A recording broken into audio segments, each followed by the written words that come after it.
Good start with Russell. Just what do you have on his foot at this point, and kind of what was that discussion to decide to hold him out of the second half? Yeah, it was definitely precautionary. Just a little left foot soreness. Flared up a little bit. He could have continued the game if we needed him to, but we just got the bodies we have available to us now. We didn't want to risk it, so just decided to hold him out, and then he'll be evaluated. We'll see how he feels in the morning. Got it. Darvin, that's 3 straight games with at least 38 for AD, 65% from the field, a lot in the paint. What have you seen from him on this trip? As he kind of mentioned, a lot of these are get-back games, and he seems to be pretty locked in. Just coming out with a focus, a sense of urgency, the energy, the effort. We always said we want to get stronger as the season gets longer and be playing our best basketball at the right time. Well, the time is definitely right.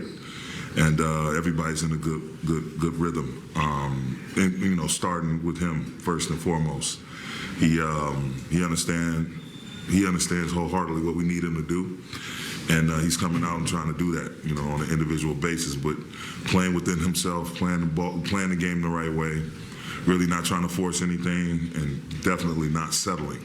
Just being in attack mode the entire time. So it's great, and that energy and that rhythm is trickling down to the rest of our roster. Darvin, the last time LeBron played against Houston was back in mid-January. He had to score 48 points, I think, kind of a do-it-all offensively game. He kind of did it all in different, like a little bit of everything tonight. What is it about his skills with the players that you have around him right now that you see him kind of being able to touch the game the ways that he touched it tonight? Well, I think just when you have guys that's able to take over certain segments of the game, it allows him to save some of his bullets, so to speak, like to save his energy.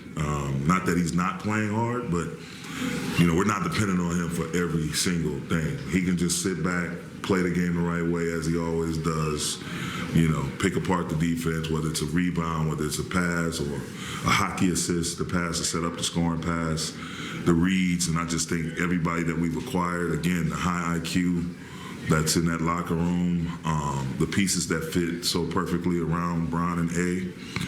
And you're seeing that, like it's almost effort. He had a triple-double tonight. It was like effortless, you know what I mean? But just not forcing anything, not having to play him, crazy ton of minutes. It's just it's a testament to how deep we are now, and different guys being able to step up from Rui to Austin to Malik, like having those guys outside of A and Bron to be able to step up and take control. And those guys, those two, they're our captains, they're our big dogs, but they're encouraging these guys to be aggressive and to make plays as well. So everybody's sharing the load. You guys had 35 assists as a team, the most you guys have had all year.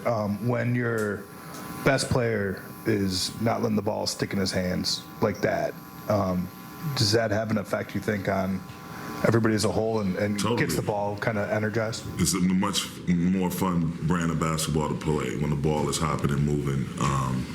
People making quick decisions, not dribbling two, 3 extra dribbles or holding it for 2, 3, 4 extra seconds. You're you're reading what the defense is trying to take away, what they're willing to give you, and you make the right play. And the next guy has to do the same thing. Make quick decisions and make the right reads and play with pace, and the ball gets spread around, and usually shots go in more when it's like that, when it's in rhythm.